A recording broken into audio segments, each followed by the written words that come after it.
कारण भावना भाग 23 विषय तप भावना तारीख 7/9/1999।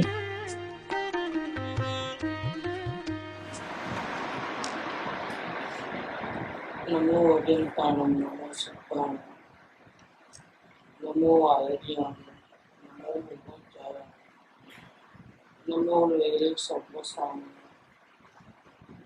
नमो सर्वसाराय स्वानुभूत्या च कास्ते चित् स्वभावाय भावाय सर्वभावान् परच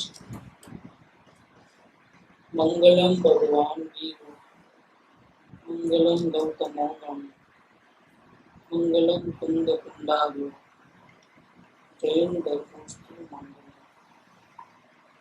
सर्वमंगल मांगल्य सर्व कल्याण कारकम दानम सर्वधर्माणं जैनम जयतु शासनम ओंकार बिंदु संयुक्त नित्यं ध्यायन्ति योगिनः आमदं मोक्षदं च ओंकाराय नमः। समरभद्र आचार्य देव रचित श्री रत्नकरण श्रावकाचार उसका छठा भावना अधिकार, उसके ऊपर पंडित सदासुख दास कासलीवाल जी की टीका। 16 कारण भावना का विषय है। सम्यक दर्शन के बाद ज्ञानी पुरुष की कैसी भावना होती है उसकी बात करते हैं। दर्शन मोह जिसका कट गया है, स्वरूप का दर्शन हुआ है, तो अभिप्राय के राग द्वेष संपूर्ण रूप से नाश हो गए हैं, श्रद्धा सम्यक हो गई है। अब तक संसार में भटकता था, अपना घर देखा नहीं था, अब अपना घर देख लिया, सुख का धाम देख लिया। अब अनंत संसार में भटकना नहीं पड़ेगा, लेकिन फिर भी उपयोग बाहर जाता है, अपने घर में रह नहीं सकता है, और इसके कारण से संपूर्ण रूप से राग द्वेष का अभाव नहीं हुआ है। तो ज्ञानी पुरुष ऐसी भावना बातें हैं। भावना इसलिए बातें हैं कि पुरुषार्थ नहीं चलता है, इतना चाहने पर भी इतना पुरुषार्थ चलता नहीं है, और परिणति को पलटा नहीं सकते। स्वकाल में जो परिणति होती है राग द्वेष की, उसको भी हम पलटा नहीं सकते। अनंत की अनुभूति का वेदन करना है, लेकिन वो भी हम कृत्रिमता से नहीं कर सकते। तो फिर भावना बातें, समय दृष्टि की भावना कैसी होती है। वो 16 कारण भावना के अंदर 6 भावना चली, 7वीं तप भावना का वर्णन चल रहा है।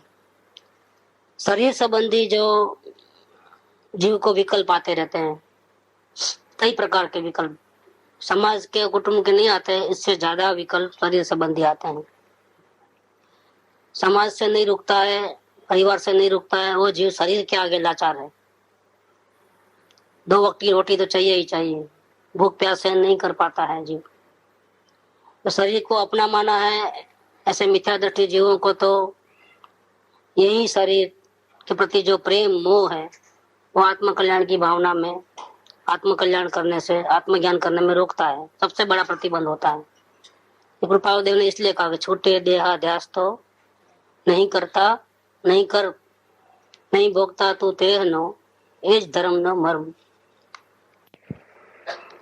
एज धर्म न मर्म। देह का अध्यास छूट जाए तो लाइन बिल्कुल एकदम परफेक्ट बैठ जाती है। जंगल में अकेला भी समझो सबको भाग के चले जाएगा किधर भी, तो भी शरीर का साथ कहाँ छूटने वाला है। पूर्व अवसर वो क्या रहा अवसर, इसमें भी यही बात है कि सारी दुनिया को छोड़ना चाहते हैं, अकेले रहना चाहते हैं, अपने आत्मा की आराधना करना चाहते हैं, किसी की जरूरत नहीं है, लेकिन फिर भी देह को तो कहाँ छोड़ोगे आप, वो तो आयुष पर्यंत है ही। तो वो देह का संबंध कितना है, संयम हेतु, संयम ना हेतु थी योग प्रवर्तना, बस इसीलिए वो फिर इसका इस्तेमाल करना रहता है। तो किस प्रकार से इस्तेमाल करते हैं, जो देह अपना नहीं है और कितना भी उसकी संभाल रखे, लेकिन फिर भी धोखा देने वाला है, धोखा दे ही रहा है, आखिर में वो छूटने वाला ही। और सबसे ज्यादा पाप जीव करता है तो शरीर के कारण से करता है। इन भर के सबसे ज्यादा पाप भाव होते हैं वो शरीर संबंधी होते हैं। शरीर को तो थोड़ा भी कुछ हुआ तो गड़बड़ हो जाती। यही शरीर साधना करने वाले को बहुत सारी कर्मों की निद्रा का कारण बनता है। निमित्त मतलब, कारण मतलब क्या, निमित्त। पावर आत्मा के पास है। तो भूख प्यास लगे, ठंडी गर्मी लगे, ऐसे ऐसे प्रसंग में, प्रतिकूल प्रसंगों में, वो तो आने वाले हैं। जब तक शरीर है तब तक होने वाला है। लेकिन भूख लगते ही खाने की इच्छा होना, देरी से मिले तो उठा ऊंचा नीचा हो जाना, ठंडा मिले तो नहीं बहाना, उसमें नमक मिर्ची ज्यादा है तो गड़बड़ हो जाना, कम है तो भी गड़बड़ हो जाना, ये सब जो इतना सब इसमें लोलुपता जो पड़ी हुई है, वो आत्मा की आराधना करने वाले के लिए ऐसे प्रतिकूल प्रसंग में जरा भी परिणाम में खराबी न हो जाए, विधि निषेध न हो जाए। खाने को देखते हो लेकिन खाना खाना नहीं खाना वो विचार भी नहीं आवे, और अपने ज्ञाता भाव में रहे, इस प्रकार की प्रैक्टिस करने पड़ती है। वो प्रैक्टिस का नाम है तप। इतने इतना पावर आ गया है कि शरीर संबंधी अब जो कुछ भी है, जैसे पहले हम बहुत परेशान होते थे, अब वही प्रसंग आते हैं और हम ज्ञाता भाव में रहते हैं। जरा भी मन में खाना खाऊं या न खाऊं, गर्मी चाहे जितनी पड़े, पंखा करूं या न करूं, इस प्रकार का कोई विचार ही नहीं आवे, इसका नाम तपस्या है।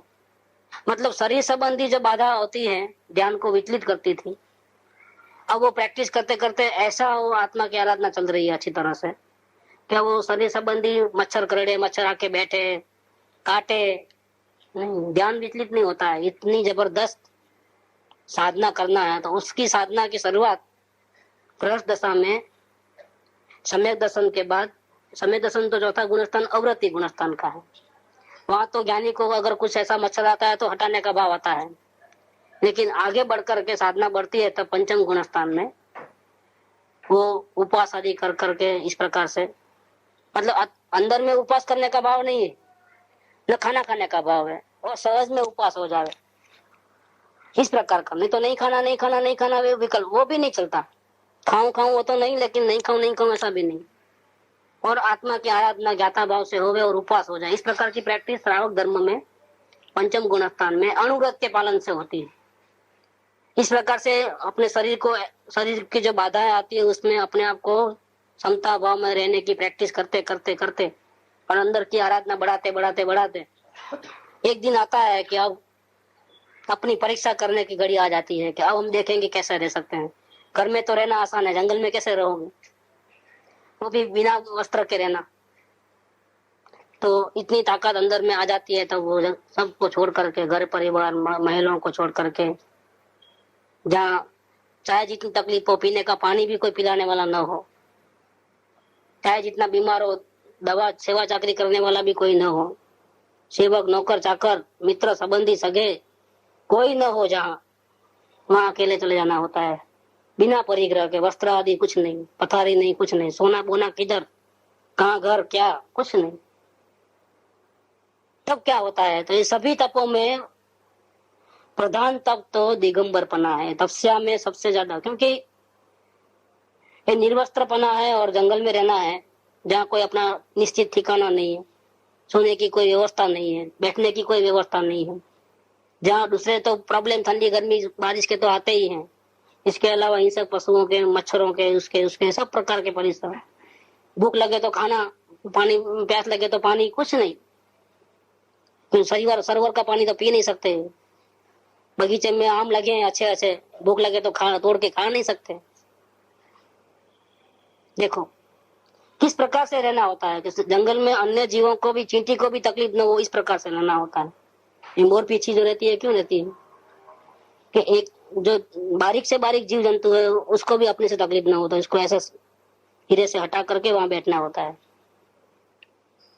कोई भी जगह देख करके ऐसा मोर पीछे से सफाई करके बाद में बैठना होता है, ताकि एक छोटा सा जीव भी मर नहीं जावे, उसको भी इस प्रकार से जंगल में रहना है।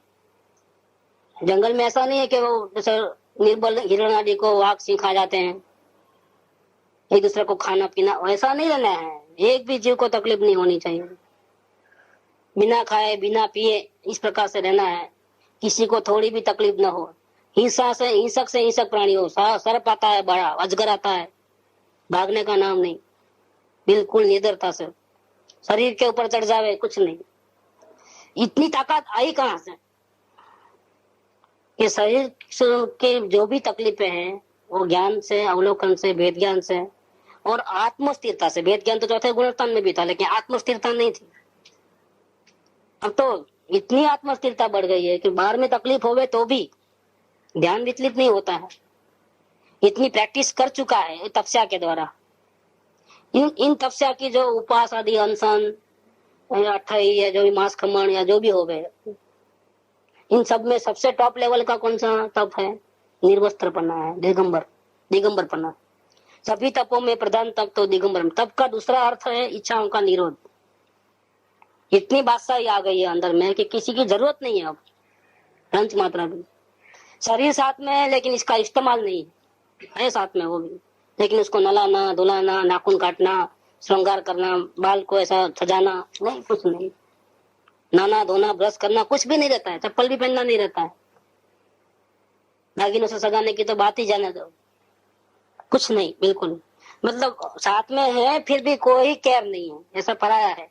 एक बोझा ढो रहे हैं साथ में, वो बोझा रूप ही नहीं लगता है अब तो। ऐसा भी नहीं लगता है कि ये बोझा है, क्योंकि ये अपने कारण चल रहा है, मैं अपने कारण चल रहा हूँ। काम मेरे को बाधा है उसके कारण से। उसको भूख लगती है, मेरे को कहाँ तकलीफ है, मेरे को कहाँ भूख लगती है। उसको प्यास लगती है, मेरे को कहाँ लगती है। इतना जबरदस्त आत्मस्थिरता बढ़ करके ध्यान की स्थिति आई। इसीलिए चलते फिरते दिन में हजारों बार आत्म ध्यान करते हैं। इतना जबरदस्त पावर आया है। वो ये तपस्या का फल है, और ये तपस्या में सबसे बड़ा प्रधान तप है वो दिगंबरपना है। कैसा है दिगंबरपना? कि घर की ममता रूप फंदे को तोड़कर, देह का समस्त सुखियापना छोड़कर, अपने शरीर में शीत, उष्ण, गर्मी, वर्षा, वायु, डांस, मच्छर, मक्खी आदि की बाधा को जीतने के सन्मुख होकर, कौपीन आदि समस्त वस्त्रों का त्याग कर, कौपीन मतलब छोटी लंगोट जैसा रहता है, उसका भी त्याग करके 10 दिशा रूपी जिसके वस्त्र है, ऊपर नीचे और 4 कोने और 4 दिशा, ऐसे 10 दिशा है, वही उसका वस्त्र है। जैसे झाड़ पत्ते ये कोई कपड़े नहीं पहनते हैं, जानवर कोई कपड़े, इस प्रकार से अपना रहना जन्म जात रूप की जो दिशा है वही हमारा वस्त्र है, बाकी कोई वस्त्र की जरूरत नहीं। 10 दिशा रूप ही जिसके वस्त्र है, ऐसा दिगंबर पन्ना का धारण करना। दिगंबर का अर्थ दिक अंबर, अंबर माने वस्त्र, दिक माने दिशा।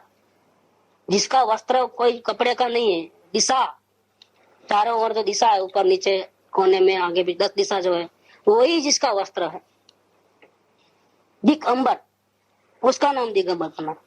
फिर इसमें कुछ साधुओं ने फिर वस्त्र धारण किया तो फिर उसको श्वेत अंबर कहने लगे, सफेद कपड़ा धारण करने वाले। ऐसे जैनों के 2 विभाग पड़ गए। ओरिजिनलिटी के अंदर जो था वो दिगंबर धर्म, लेकिन इतनी तपस्या नहीं कर पा सके, इतनी ताकत नहीं थी आत्मा में, तब उन्होंने वस्त्र धारण किया।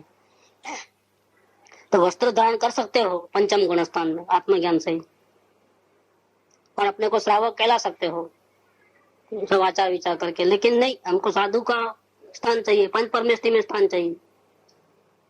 तो पद के मोह में, आत्मा के भान के बिना अपने को वस्त्र धारण करने पर भी साधु कहलाने लगे, पंच परमेष्टि में स्थान लेने लगे, लोगों को पुजवाने लगे, लोगों के ऊपर भार रूप बनने लगे समाज के ऊपर। क्योंकि साधु बने तो फिर कमाने दमाने की जरूरत नहीं है, श्रावक बने तो कमाना पड़ेगा, भीख नहीं मांग सकते हो, किधर भी घर घर जाकर के भिक्षा देव नहीं बोल सकते हो। तो फिर ये धर्म में इस प्रकार की विकृति आई आगे जाकर, ये आत्मा की सही आराधना नहीं करने से आई। सच्चा दिगंबरपना इस प्रकार से साधना, किसी की जरूरत नहीं पड़े, आत्मा अपने सेल्फ डिपेंडेंट रहे, ज्ञान के आधार से रहे। तो क्या ऐसा दिगंबरपना धारण करना, वह बहुत बड़ा अतिशय रूप तप जानना, यह आश्चर्य रूप तप है। ऐसा जनरली इस प्रकार का तपस्या करने वाले लोग नहीं दिखाई देते हैं। जिसके स्वरूप को देखने और सुनने पर, उनको देखा जाए और उनकी बातें सुने अगर कि किस प्रकार से उनका व्यवहार होता है, बड़े बड़े सूरवीर भी कांपने लगते हैं कि भैया ये तो हमारे से नहीं हो सकेगा, इतनी तपस्या हम नहीं कर सकते हैं। हम आत्मा परमात्मा की बातें कर सकते हैं, ध्यान आदि कर सकते हैं, लेकिन इस लेवल तक नहीं, हमारा काम नहीं है। कृपाल देव को पूछा था कि जैनों में जैसा साधुओं में पंच महाव्रत है, ऐसे बौद्ध धर्म में साधुओं में पंचशील है, क्या फर्क है? दोनों में तो कोई फर्क लगता नहीं है। आप लोग भाषा चेंज कर देते हो। वो लोग पंचशील कहते हैं, आप उसको अपनी भाषा में चेंज करके पंच महाव्रत कह देते हो, और हमारा अलग अलग करके हमारा ही बड़ा हमारा ही अच्छा करके बोल देते हो। बाकी क्या है, बात तो वही की वही है। तो कृपालुदेव ने बताया कि पंचशील में और पंच महाव्रत में कितना अंतर होता है। यहाँ तो पानी भी छना हुआ पानी भी नहीं पी सकते महाव्रत के अंदर, बिना लिए बिना दिए तो ले नहीं सकते, और दिए तो भी नहीं ले सकते। वो तो आपको एक ही टाइम लेना है, खड़े खड़े हार लेना है। वो पंच महाव्रत किधर और पंचशील किधर? वहां तो एकेंद्रीय जीवों को एकेंद्रीय जीव नहीं मानते हैं, कंदमूल आदि खाते हैं, जबकि यहाँ तो एकेंद्रीय को भी जीव मानते हैं। जीव मात्र के प्रति करुणा भाव रहता है, बहुत बड़ा डिफरेंस है। तो हमेशा लोग ऊंची चीज को पसंद करते हैं। आप नहीं पाल सकते हो तो भावना भाव, इस लेवल तक नहीं पहुंच सकते हो तो, लेकिन हमेशा ऊंचे चीज के ऊपर ध्यान देना चाहिए। चांदी से सोना अच्छा रहता है, ऊंची चीज है वो। तो जहाँ पंचशील और पंच महाव्रत की बात आती है तो धर्म की महानता बाहर से ही भी अगर कंपेयर करें, बाहर से, अंदर की तो बात जाने दो, तो भी ये पंच महाव्रत को ही लोग पसंद करेंगे कि ये सबसे बड़ा टॉप लेवल है, आचरण का सबसे बड़ा टॉप लेवल है। इस प्रकार से ये जो दिगंबरपना है, जो तपस्या है, जो जैन शास्त्रों में लिखी हुई है, और साधना की एक विधि है जिसके बिना मुक्ति कभी होती नहीं है। इसलिए नहीं होती है कि कर्मों की निद्रा नहीं होती है। अनंत जन्म में जो कर्मों के बांधे हैं उसकी निद्रा जल्दी से करने के लिए यही रास्ता अपनाना पड़ता है। आत्मस्थिरता बढ़ाने के लिए, वितरागता बढ़ाने के लिए यही रास्ता है। इससे कर्मों की निद्रा होती है और हम आगे बढ़ सकते हैं। इसके बिना, ये दशा आए बिना मुक्ति नहीं होती है। चाहे जितना महान पुरुषार्थी हो, गृहस्थ वेश के अंदर घर में रहते हुए भी हजारों बार आत्मध्यान करते हो, फिर भी जब तक ये दशा नहीं आएगी तब तक केवल ज्ञान नहीं होता है। इतना बड़ा जबरदस्त इसका महत्व है। ये पौने घंटे के लिए भी, 48 मिनट के लिए भी ये दशा तो आनी ही है। चाहे जैसा उस भाव में मोक्ष जाने वाला हो, महाप्रतापी हो, किसी से मोह नहीं हो, शाहीक समय दृष्टि हो, फिर भी ये बात रहती है। तो इसके स्वरूप को देखोगे और सुनोगे, मुनिराज के स्वरूप को, ये साधना की परम सीमा है। ज्ञानियों में नंबर 1 है, उत्तम। 3 प्रकार के जो ज्ञानी होते हैं, उत्तम, मध्यम और जघन्य। जघन्य में चौथे गुणस्थान वाले। आत्मज्ञान हुआ है लेकिन आचरण तो अभी भी अज्ञानी जैसा है, वो जघन्य है। और मध्यम में जो आता है वो अणुरत, 12 प्रकार के अणुरत वगैरह पालते हैं, 11 प्रतिमा रूप रहते हैं। पंचम गुणास्थान और श्रावक, जिसको 2 कसाय की चौकड़ी है, अनंत अनुबंधी और अप्रत्याख्यान आदि। जबकि ये साधु जो है, दिगंबर साधु जो है, वो पंच परमेष्टि में उनका स्थान है, 3 कसाय की चौकड़ी है। बाहर में रंच मात्र भी परिग्रह नहीं है। पूजा में भी आता है ना कि हे मुनिवर सच्चा, नग्न स्वरूप सच्चा दिग्दर्शन करने वाला है, शाश्वत सुख का दिग्दर्शन करने वाला है। आपका स्वरूप ही देख करके लगता है यानी वास्तव में आप सच्चे आत्मार्थी हो, आत्मा को आपने जाना है। सिर्फ आप कोरी बातें नहीं करते हो कि देह भिन्न और आत्मा भिन्न, आपका आचरण भी बता रहा है नहीं, सही में आत्मा में बहुत सुख है। नहीं तो ऐसे कैसे रह सकते हैं? अगर आपको अंदर में शांति नहीं मिले तो बिना किसी के सहारे आप कैसे रहोगे? जितना सहारा लेना पड़ता है उतनी अशांति अभी मौजूद है। बाह्य पदार्थों का जितना जितना सहारा लेना पड़ता है उतनी हमारी कमी है। ऐसे आत्मा ही परमात्मा है, लेकिन उसके दर्शन होने के बाद भी जितना जितना अन्य पदार्थों का सहारा लेना पड़ता है वो हमारी कमी है। मुनिराज को देखो कि वो साथ में शरीर है तो उनका भी सहारा उसको नहीं है। ये सच्चे आत्मार्थी इन्हों है, सच्चे वेद ज्ञानी उन्हों है। इसीलिए वो मुनिराज में भी जो छठे गुणस्थान में आते हैं, 7वें में रहते हैं, फिर छठे में आते हैं, तो अभी वो कच्चे हैं, अभी पक्के नहीं है मुनिराज। 7वें में से उपयोग छठे में आना ही नहीं, बाहर आना ही नहीं, और 8 में से चालू हो गए जो श्रेणी लगा करके, वही सच्ची साधना है, वही वह वेद ज्ञान का वास्तविक स्वरूप है कि उपयोग अंदर में गया सो गया, बाहर आता ही नहीं। ये इसको बोलते हैं साधना। ये तो क्या है, अभी प्रैक्टिस चल रही है, वहां तक पहुंचने के लिए प्रैक्टिस चल रही है। चौथे गुणस्थान में, 5वें गुणस्थान में, छठे 7वें गुणस्थान में प्रैक्टिस चल रही है।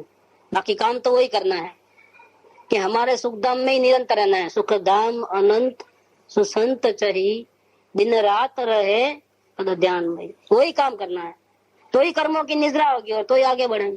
नहीं तो उदय प्रसंग आएंगे, पूर्व कर्मों का उदय आएगा। अगर आप अपने आत्मा में लीन नहीं रहोगे तो रिएक्शन तो आएगा ही आएगा, या अच्छा या बुरा, या पाप का या पुण्य का, कुछ ना कुछ रिएक्शन आएगा और आप बन जाओगे। तो कर्मों की निद्रा नहीं होगी। पुराने कर्मों की निद्रा हुई लेकिन नया कर्म बांध लिया, क्योंकि रिएक्शन दिया आपने। रिएक्शन कम नहीं देते हो, अंतर में लीन होते हो तब तो। उपयोग बाहर रहता है तो अपनी अपनी भूमिका अनुसार रिएक्शन होता ही है, चाहे कुछ भी हो, अज्ञानी हो चाहे ज्ञानी हो। अज्ञानी को तीव्र होता है रिएक्शन, अनंतानुबंधी का होता है, और ज्ञानी को अनंतानुबंधी का नहीं होता है। जिसको आत्मज्ञान हुआ है वो भी उपयोग बाहर है तो रिएक्शन तो होता है, लेकिन अनंतानुबंधी का नहीं है। श्रावक है तो उसको भी रिएक्शन होता है, उपयोग बाहर है तो, लेकिन अनंतानुबंधी का नहीं है और प्रत्याख्यान का नहीं है, दो कसाय का नहीं है। मुनिराज है, उसका उपयोग बाहर जाता है तो उसको भी रिएक्शन होता है। वो स्वरूप में लीन रहे तो ही निद्रा होती है, बाकी अपनी अपनी भूमिका अनुसार रिएक्शन आता है जहाँ उपयोग बाहर जाता है। तो मुनिराज का उपयोग बाहर गया, अशुभ की थोड़ी भी प्रवृत्ति नहीं है, मन में भी अशुभ विचार नहीं आता है, अर्थ ध्यान निदान वगैरह कुछ नहीं है, फिर भी शुभ भाव आते हैं, आए बिना नहीं रहते, उपयोग बाहर रहता है। तो मुनिराज को दया के भाव, पूजा भक्ति के भाव, चिंतन मनन का भाव, ये सब आता है उनको भी, रिएक्शन आए बिना नहीं रहता है। लेकिन अनंतानुबंधी और प्रत्याख्यान प्रत्याख्यान ऐसे तीन कसाय की चौकड़ी रहती है वहां पर। सिर्फ संजुलन कसाय है उनको, लेकिन रिएक्शन तो जरूर है। और संजुलन का कर्मों का बंधन होता है। श्रावक को दो कसाय का बंधन होता है, ज्ञानी को तीन कसाय का बंधन होता है, एक कसाय चले गए, और अज्ञानी को सभी प्रकार का बंधन होता है। जिसको आत्मज्ञान नहीं है उसको तो अनंत संसार है, क्योंकि सभी प्रकार के कसायों का आना जाना चालू है। बाहर में चाहे जितना त्यागी हो, लेकिन आत्मज्ञान नहीं है तो सभी प्रकार के कसाय मौजूद है। बाहर में चींटी को नहीं मारता हो, उसको लकड़ी से मारो तो क्रोध नहीं करता हो, मन को भी कंट्रोल करता हो कि जरा भी रोष नहीं आना, तो भी आत्मज्ञान नहीं है तो चारों कसाय का बंधन चालू है, उसकी मुक्ति नहीं है। उसको स्वर्ग में स्थान मिलेगा, क्षमता भाव बाहर से रखा है, मुक्ति नहीं हो सकती। आत्मज्ञान के बिना मुक्ति नहीं है। ये बात कही है कि मुनिराज का स्वरूप तो इतना टॉप लेवल का है, उनकी तपस्या जो देखोगे, ये सिर्फ इनकी बात सुनोगे तो भी बड़े बड़े सूरवीर कांपने लगते हैं कि भैया ऐसा तो हमारे पास इस लेवल तक का नहीं है। हमारे पास भी साधना है, लेकिन इस लेवल तक की तो नहीं। ये साधना हम लोग नहीं कर सकते। जगत में जितने भी धर्म हैं, जैन के अलावा, जैन दर्शन के अलावा, वो किसी की ताकत नहीं इस लेवल तक जाने की। जैनों में भी विकृति आई है, जैनों में पंथ इसलिए पड़े हैं कि वो लेवल तक नहीं पहुंच सकते, और जैन पना छोड़ना नहीं, वो लेवल तक पहुंच नहीं सकते। इसलिए वे क्या करे, छूट छाट लेने लगे कि हम तो इतना चला लेते हैं, इतना चला लेते हैं, इतना चला लेते हैं। यहाँ तक चला लेते हैं कि कुछ अभी जो राजस्थान या और कई जो क्षेत्र है वहां पर, जहाँ वनस्पति आदि समझो नहीं मिलती है, तो आलू प्याज का ही साग बनता है। तो साधु लोग बोलते हैं कि क्या करें, हमको खाना नहीं है, लेकिन वहां तो यही मिलता है तो हम भी खा लेते हैं। यहाँ तक आचरण गिरा हुआ है साधुओं का। ये नहीं मिलते हैं तो भी विकल्प करके क्या फायदा है, और जिंदा तो रहना ही है। तो फिर वो जो ओराते हैं वो खा लेते हैं, आलू प्याज ओराते वो भी खा लेते हैं। कुछ एरिया ऐसे हैं कि जहाँ विचरण करने हाँ बोलो, फिर तो अब आदत बन, एक वक्त आदत पड़ गई ना, छूट छाट ले लिया ना, फिर तो फ्री हो गए। एक बार पाप किया, दो बार पाप किया, शुरुआत में शर्म लगती है, बाद में क्या क्या शर्म बरम, बाद में तो सब मजा लेके खाते हैं। फिर तो जो शर्म होती है ना आग की, वो भी चले गई, नहीं रहती है शर्म। फिर तो उसमें रीढ़ा हो जाता है। एक बार चोरी करा, दो बार किया, पहली बार ज्यादा डर लगता था, दूसरी बार थोड़ा और शर्म आती थी, दो चार बार करा तो खत्म, फिर तो शर्म बरम डर बर सब निकल गया, जो होगा देखा जाएगा, अभी तो मजा करो सब जो भी करना है। ऐसा ये पाप की आदत, संस्कार इस प्रकार से, उल्टे संस्कार भी इस प्रकार से पड़ते हैं। जब उल्टे संस्कार भी इस प्रकार से पड़ते हैं तो उल्टा होने में भी इसी प्रकार से है। अब या आप सीधे चलने लगे तो एकदम आप गाड़ी पट्टी पे नहीं चलेगी, पहले आत्म का भान होगा, फिर धीरे धीरे उसमें स्थिरता बढ़ा बढ़ा के श्रावक बना आएगा, फिर और स्थिरता अंदर में बढ़ेगी, शरीर की सारी प्रकार की बाधाओं को भी समता भाव से सहन कर पाओगे। भूख लग रही है, आपको ज्ञान हो रहा है, और फिर भी खाना नहीं खाना विकल्प नहीं है। इतनी गायक में स्थिरता रहे, गायक का भान रहे, नहीं तो नहीं खाना है, नहीं खाना वो भी पुण्य का विकल्प हो जाएगा, तो कर्म का बंधन होगा ही होगा। खाने में जिस प्रकार से कर्म का बंधन होता है, ऐसा नहीं खाना है, नहीं खाना है, नहीं खाना है, उसमें भी कर्मों का बंधन होता है। फर्क ये है कि एक में पाप का होता है, एक में पुण्य का हो। तो वो कोई उपवास नहीं है, ये तो आत्मा में ज्ञायक पन्ने में रहे, इसकी आनंद लेते लेते लेते लेते लेते खाने का विकल्प ही नहीं आवे, वो सहज में उपवास हो गया, उसका नाम उपवास है। बाकी कोई उपवास नहीं है, नहीं खाना वो उपवास नहीं है। नहीं खाना अगर उपवास होता और उससे अगर कर्मों की निद्रा होती तो कभी कभी जानवरों को 4-4, 5-5 दिन तक खाने को नहीं मिलता है, तो क्या उनको धर्म हो गया, उनको पुण्य हो गया? बात वो नहीं है। ये बात नहीं खाना है उससे धर्म नहीं होता है। आत्मा में लीन इतना हो गया है कि खाने का विकल्प तक नहीं आया। नहीं खाऊं ऐसा विकल्प भी नहीं आया, खाऊं ऐसा विकल्प भी नहीं आया, और खाने की क्रिया नहीं हुई, एक भी दाना पेट में नहीं गया, तो इस ऑटोमेटिक जो उपवास हो गया आत्मा की आराधना करते करते, उसमें लाखों कर्मों की निद्रा होती है, लाखों सालों की कर्मों की निद्रा होती है। लिखा है ना कि एक उपवास करने से ऐसा होता है ना, 3 दिन उपवास करने से इतना होता है ना, 28 करने से इतना होता है। बिल्कुल बात सही है, लेकिन आगे शब्द लगाना, कौन सा शब्द लगाना? ज्ञानी, आत्मज्ञानी, नहीं तो पूरा गड़बड़ हो जाएगा। ये तो सब नकल करेंगे और होगा कुछ भी नहीं। कर्मों की निद्रा तो घेर गई, वो उल्टा अभिमान हो जाएगा, मैंने इतना उपवास किया। अब वो साता नहीं पूछे तो भी गुस्सा आ जाएगा, कोई ठीक से आपका उपवास है, साता नहीं पूछे तो भी गड़बड़ हो जाए, मुंह फिर जाए, साता पूछने नहीं आया, इतना वो रहता है गड़बड़। और खाने का विकल्प इतना हटाते हैं, सुबह जल्दी उठना है, सब तैयारी करके रखना, पढ़ना पढ़ना पढ़ना पढ़ना करके तो पूरा हवा पूरे समाज में फैल जाता है, पढ़ना है कल, पढ़ना है कल, पढ़ना है कल। ये कोई उपवास नहीं है। हम धर्म करते हैं तो अपने साधना के लिए करते हैं, दूसरों को दिखाने के लिए धर्म नहीं करते हैं। तो ये बात जो है, जिस प्रकार के तपस्या का जो ओरिजिनल स्वरूप है, इसको दिगंबर महामुनि जो पंच परमेष्टि के इसमें स्थान है, आचार्य, उपाध्याय और साधु जो हमारे वंदनीय है, वास्तव में वही मोक्ष मार्ग में सही प्रकार से चल रहे हैं। चौथे गुणस्थान वाले और 5वें गुणस्थान वाले तो प्रैक्टिस कर रहे हैं, अभी इस प्रकार की साधना करना है आगे जाकर के, उसकी प्रैक्टिस चालू हो गई। क्योंकि आत्मा का घर, अपना घर देख लिया तो उसमें घर में रहने के लिए सजा रहे हैं, अभी तैयारी कर रहे हैं मुनि बनने के लिए, साधना को, स्थिरता को बढ़ाने के लिए। बाकी कोई ये कोई वास्तविक नहीं है। वास्तविक साधना जो है मुनिराज को होती है, उसलिए उनको पंच परमेष्टि में स्थान मिल गया। वो देव है, जैसे सिद्ध भगवान, अरिहंत भगवान देव है, ऐसे आचार्य, उपाध्याय और साधु वो भी हमारे देव है, वंदनीय है, पूजनीय है। इस प्रकार से इनके स्वरूप को देखोगे, देखने को तो कहाँ मिलता है, सिर्फ सुनो, सिर्फ उनकी बात, बड़े बड़े सूर्य कांपने लगते हैं कि भैया ये हमारे बस की बात तो नहीं है, ये तो इम्पॉसिबल है, बन नहीं सकता है कि मनुष्य होकर के सामने से दुखों को न बुला ले, बेकार के सुविधा को छोड़ करके, हमारे से नहीं होता है। दीक्षा धारण करो, जिनेश्वर देव ने जो साधु का स्वरूप बताया है, इस प्रकार की जैनेश्वरी भागवती दीक्षा लो, खुशी खुशी लो, क्योंकि ये लेते ही आपकी करोड़ों कर्मों की, अनंत कालों के भवों की निद्रा हो जाएगी कर्मों की, उस साधना में आगे बढ़ते ही। ये जो कर्मों की निद्रा करने की जो स्पीड है बहुत बढ़ जाती है, धारण करते ही उसको धारण करो। यदि संसार के बंधन से छूटना चाहते हो, ज्ञान दशा हो गई, आत्मज्ञान हो गया, तो संसार से छूट नहीं गए। अभी घर परिवार बोझा ये तो सब उठाना ही पड़ता है, अभी भी कर्मों का उड़े आता है, और आप भी आकुल व्याकुल अभी भी हो जाते हो, क्योंकि 3 कसाय बाकी है ना अभी, तो फिर नया नया कर्म बंधन भी होते रहता है। लेकिन अगर संसार के बंधन से छूटना चाहते हो, पूर्व कर्मों की निद्रा होती रहे और नए कर्म नहीं बंधे। यहाँ तो क्या होता है, बहुत सारे कर्मों की निद्रा होती है, लेकिन नए कर्म भी बनते हैं ज्ञान दशा में भी, चौथे गुणस्थान में, 5वें गुणस्थान में। बिल्कुल निद्रा हो गई ऐसा नहीं है, वो तो समय सार में द्रव्यान की भाषा में ऐसा कहा कि उनको बंधन नहीं हो रहा है।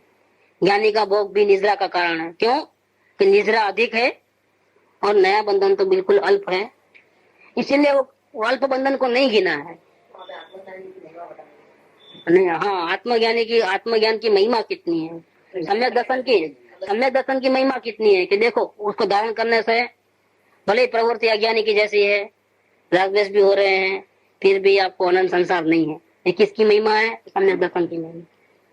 देखो आत्मा का देखने का कितना बड़ा फल है, एक बार भी अगर दर्शन हो गए आत्मा के तो कितना बड़ा फायदा हुआ है। फिर आप तैरते रहते हो, डूबने वाले नहीं हो, ऊपर ऊपर, भले ही अभी बीच में ही हो, समुद्र के बीच में, लेकिन डूबोगे नहीं, तीरोगे। अभी बहुत किनारे पे आने में बहुत टाइम लगेगा, बात बराबर है, लेकिन फिर भी आप डूबने वाले तो नहीं हो। ये किसकी महिमा है? ये सम्यक दर्शन की महिमा है, आत्मा का दर्शन करने की महिमा है इतनी बड़ी। तो अभी इतना अभी तो समुद्र के बीच में ही है ना, अभी तो बहुत तैरने के लिए मेहनत करनी पड़ती है ना। ये बात ठीक है, ऐसा करना पड़ता है, लेकिन पहुंच जाएगा। एक भाव में, दो भाव में, ज्यादा से ज्यादा 15 भाव में वो पहुंच जाएगा मंजिल तक। संसार समुद्र को, भव समुद्र को पार कर लेगा। वो उसकी महिमा समय दर्शन की बताए, लेकिन इसका मतलब ये नहीं कि उनको कर्मों का बंधन नहीं होता है। निद्रा ज्यादा होती है, बंधन अल्प रहता है, क्योंकि अनंतानुबंधी का कसाय नहीं है इसलिए।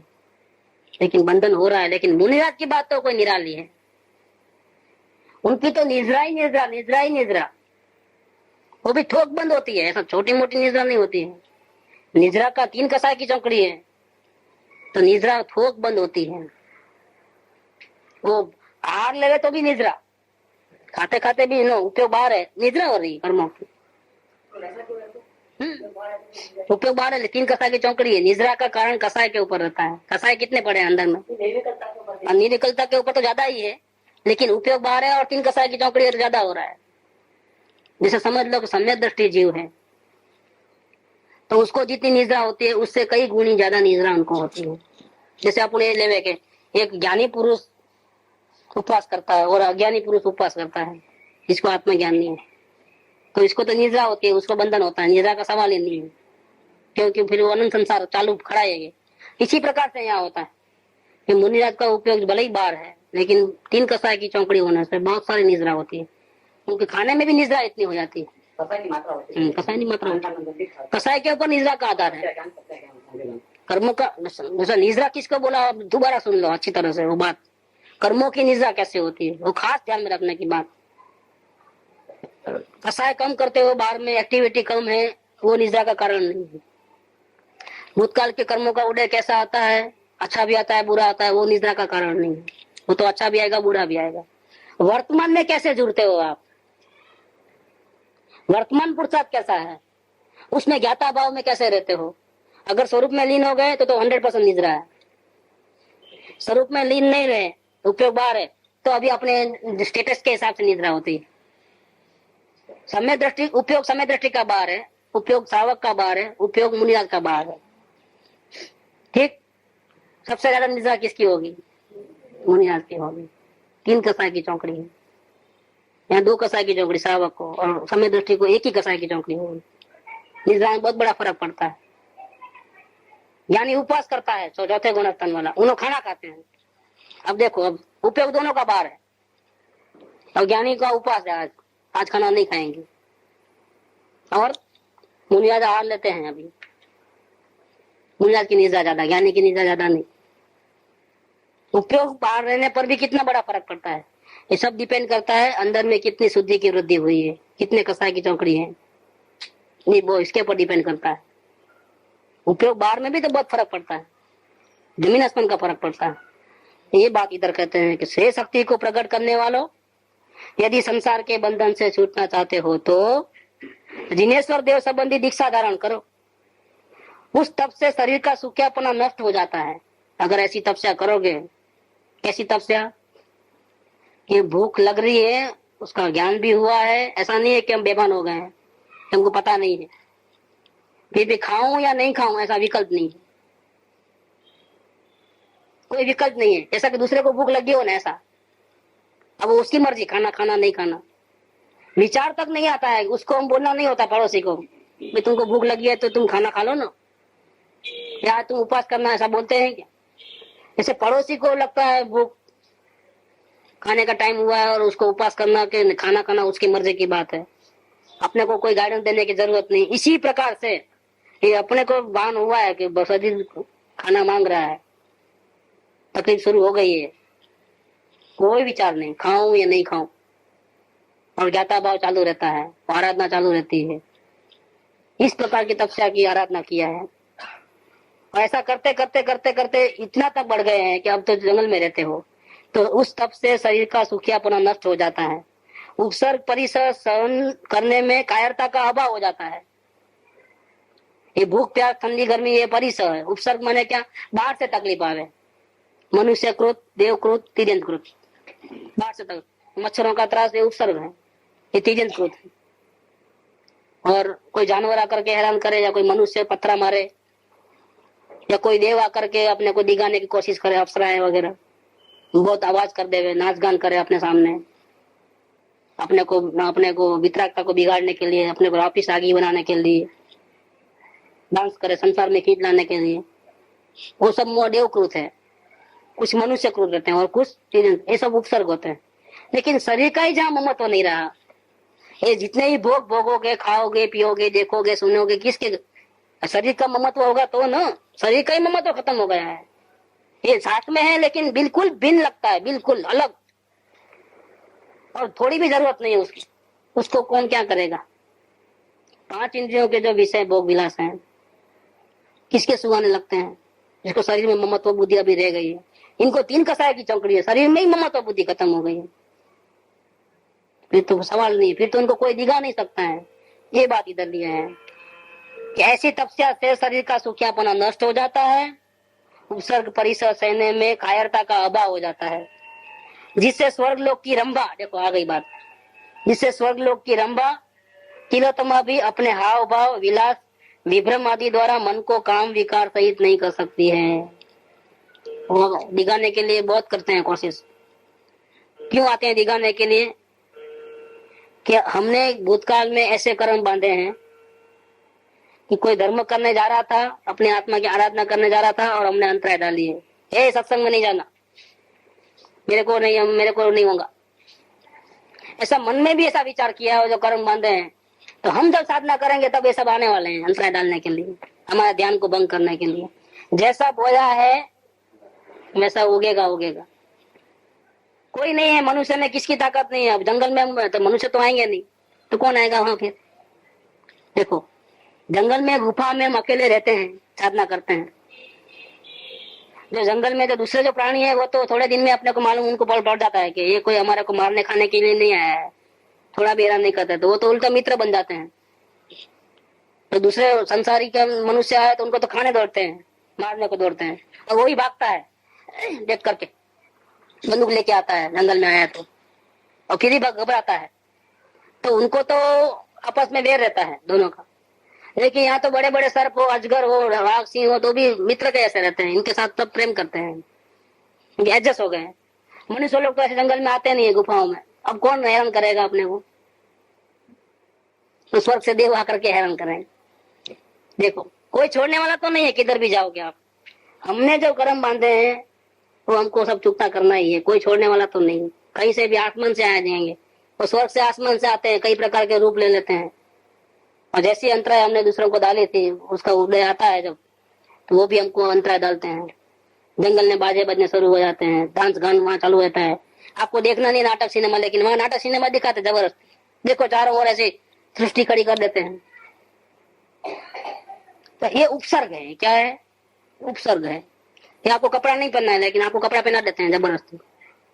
अब क्या करोगे जब ऐसा उपसर्ग आता है? जब तो मुनि आज बिल्कुल हिलते नहीं है, एक इंच भी नहीं हिलते हैं, बिल्कुल ध्यानस्थ अवस्था में रहते हैं, आत्मा में उपयोग लगाते। जब तक वो उपसर्ग दूर नहीं हो जाएगा तब तक ऐसे ही रहेंगे, न खाएंगे न पिएंगे, वो खाने पीने का विकल्प तक खत्म। समझ जाते हैं कि अब मेरा टाइम आ गया है, ऐसा उपसर्ग हुआ है। धागा भी रख दो शरीर के ऊपर, तो हिलेंगे नहीं जब तक वो दूर नहीं करेंगे, तब तक हिलना दुलना नहीं है। कि भाई महीना लगने दो, 6 महीना लगने दो, कितना भी, जब तक प्राण है तब तक भाई अल्लाह नहीं, कुछ नहीं। ये कोई बात हम सुने भले ही और महिमा करे, बाकी कुछ इसमें जो है ना, वो तो कोई जबरदस्त बात है। ये धर्म की महिमा क्या करें, हमारा तो रोम रोम खड़े हो जाए। ये साधना किस बात की साधना है? ये सुनो और भावना भाव, बाकी कुछ नहीं है। अभी इतना ताकत नहीं है, कुछ ऐसे देखने को भी नहीं मिलेगी ऐसी साधना। कि कोई नहीं है तो स्वर्ग से देव अप्सरा आकर के दिखाते हैं, देखो। लेकिन जिसका शरीर के साथ लेना देना खत्म हो गया है, जिससे स्वर्गलोक की रंभा तिलोत्तमा भी अपने हाव भाव, विलास, विभ्रम आदि द्वारा मन में भी काम विकार उत्पन्न नहीं करता है। देखो, तो कम से कम काया से नहीं करोगे, वचन से नहीं करोगे, मन में तो भाव आएंगे, मन में भी नहीं आता है। उनको साधना का है कोई, ये साधना की क्या तारीफ करे, ये साधना की तारीफ करने के लिए शब्द नहीं है। तभी मोक्ष जाते हैं। कोई इतना बोबाई करा थोड़ा है कि बस आत्मज्ञान होगा तो मोक्ष होगा। आत्मज्ञान हो जाने के बाद भी इतना पापड़ बेलने पड़ते हैं। कोई इतना बड़ा चमत्कार नहीं किया है, आत्मज्ञान हुआ है। ये सब साधना करनी पड़ेगी इस प्रकार की कि मन में भी भाव नहीं आवे। तो मनुष्य की शक्ति कितनी होती है, उपसर्ग करेंगे तो कितना करेंगे कर करके।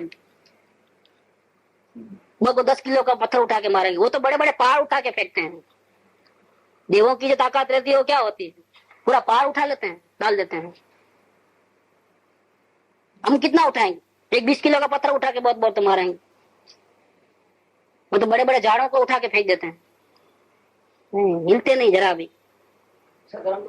हाँ वो तो उसको तो बंधन होता ही है। बात उनकी नहीं चल रही है। अब उनकी चलेगी तो हम ये बोलेंगे कि उनको कैसा कैसा बंधन होता है। बात किसकी चल रही है, मुनिराज की चल रही है कि तपस्या कैसे करते हैं। ये तपस्या की बात सुनोगे तो कांप जाओगे आप, ऐसी तपस्या करते हैं। देखो ये गस्स कुमार मुनिराज के ऊपर सगड़ी नहीं जलाई सर के ऊपर, आप क्या करते, कोई मालूम भी पड़ा तो आप चुप जाते कि भी आ रहा है कोई। ज्ञानी हो तो क्या होगा, नहीं हिलते भी नहीं, मालूम रख देते हैं, जलाते हैं, अंश मात्र भी हिलना नहीं होता है। कैसी बात है, अलौकिक बात है। आत्मा में कितनी ताकत है, ये पूरी ताकत जब तक हम परिणमन में नहीं लाएंगे, मुक्ति कोई इतना आसान बात नहीं है। मुक्ति बहुत दूर है, अभी दिल्ली बहुत दूर है। ये पूरी जो बातें हैं साधना में परिणमन में आनी चाहिए। आपके ज्ञान में है, आपके श्रद्धा में है, बहुत अच्छी बात है। आप संसार में डूबोगे नहीं, लेकिन इतना काफी नहीं है कि श्रद्धा सच्ची है, ज्ञान सच्चा है। आचरण में ये लेवल आना चाहिए।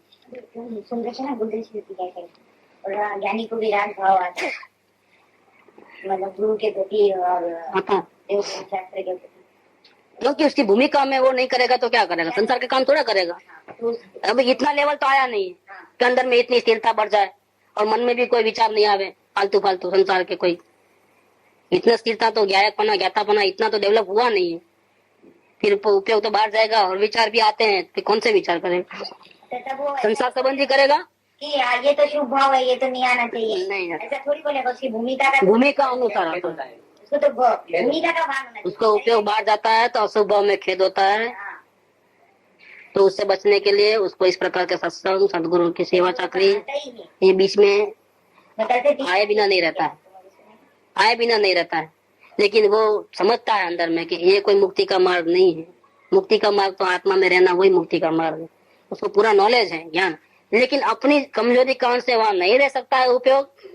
जब उपयोग बाहर आ ही गया है तो क्या करना हो, तो फिर उसको पाप से बचा करके ऐसे शुभ कार्य में लगा देना। वो विवेक है, फिर वो विवेक का कार्य करता है कि नुकसान तो हो ही रहा है तो कितना नुकसान करें आप।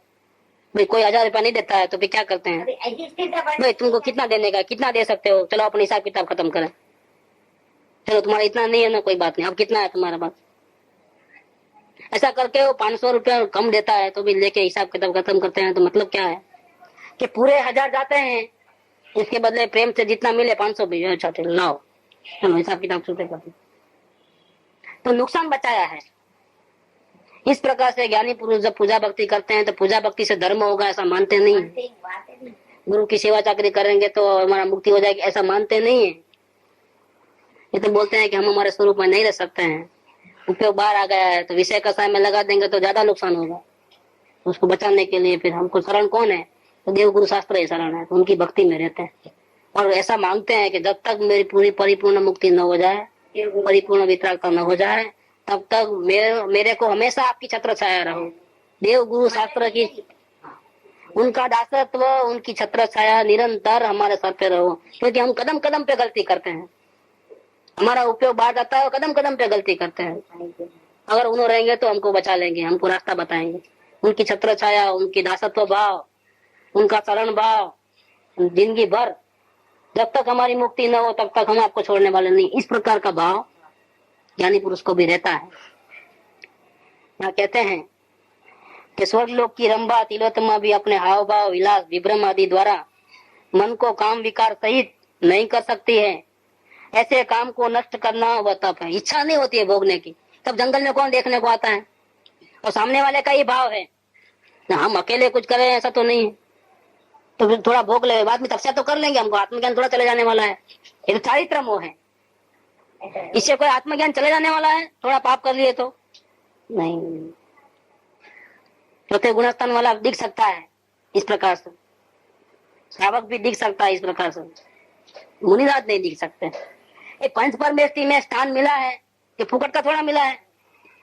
पंच परमेष्टि में स्थान, क्या उनको मालूम नहीं है कि इस प्रकार का जो हम भोग विलास करेंगे तो ये श्रद्धा का दोष नहीं है, जो चारित्र का दोष है, और इससे कोई मुक्ति खत्म होने वाली नहीं है। मुक्ति तो मिल गई, फिर भी मोक्ष तो फिर भी जाएंगे। ऐसा भावेंगे तो नुकसान भी बहुत ज्यादा, जबरदस्त नुकसान है, इसका हिसाब किताब नहीं है, इतना नुकसान है। जिस भूमिका में जो उस प्रकार से अगर गलती किया, बहुत बड़ा दंड है। अज्ञानी कुदेव को माने और समय दर्शन के बाद कुदेव की आराधना करे, बहुत जबरदस्त नुकसान है, समय दर्शन चला जाएगा। एक बहुत मुश्किल से हाथ में आया है, कमानेगा। एक अज्ञान दशा में कोई कुदेवादी को मानता है, उसका नुकसान, और समय दर्शन होने के बाद भी कुदेवादी को मानता है, उसकी पूजा भक्ति करता है, बहुत बड़ा नुकसान है। अपनी पोस्ट को संभालना। छोटा बच्चा कपड़े पहना है और पेशाब जहाँ कर लेता है, छोटा बच्चा है। 20-25 साल का लड़का ऐसा करे तो सहन करने की बात नहीं है।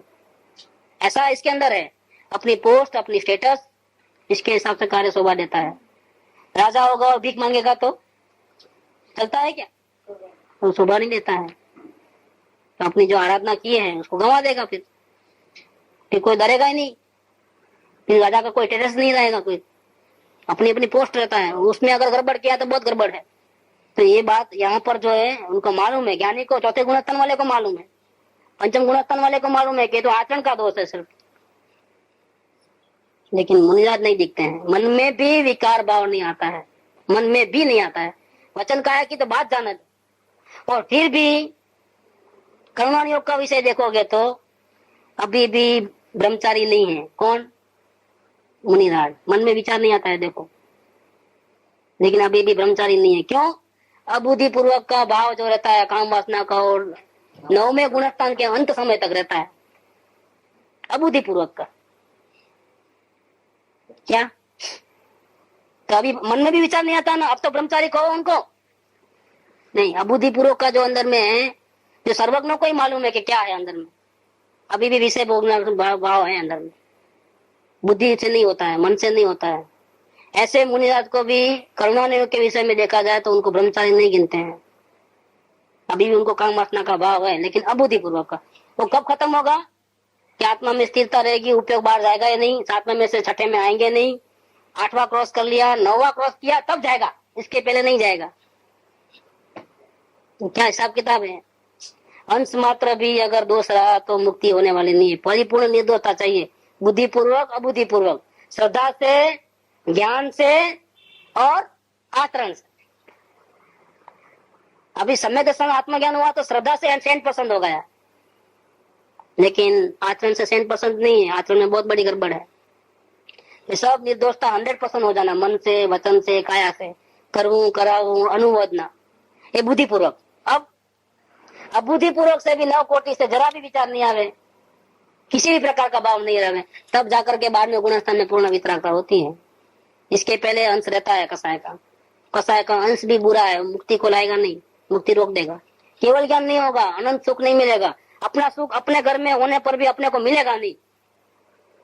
तो ये बात इधर की है। ऐसे काम को नष्ट करना उसका नाम तप है। तप कोई साधारण बात थोड़ी है, इतना बड़ा बात है। इंद्रियों के विषयों में प्रवृत्ति का अभाव हो जाना उसका नाम तप है। इंद्रियों के विषय में प्रवृत्ति, 5 इंद्रियां मौजूद है लेकिन उसकी प्रवृत्ति नहीं है, उसका इस्तेमाल नहीं है, मन से नहीं, वचन से नहीं और काया से नहीं, इसका नाम तप है। कोई उपवास कोई खाने के खेल थोड़े है कि नहीं खाना और उपवास हो गया, धर्म हो गया, ऐसा नहीं है कुछ। इससे अगर धर्म होता तो फिर हम पहले वही काम करते हैं, उपवास करने की प्रैक्टिस करो भैया। तो शुरुआत में 2-4 दिन अच्छा नहीं लगते हैं, बाद में प्रैक्टिस हो जाती है तो 3-4 उपवास तो करना आसान बात हो गई है। छोटे छोटे बच्चे भी कर लेते हैं, तो क्या धर्म हो गया है क्या? भूख ही नहीं लगती है फिर तो।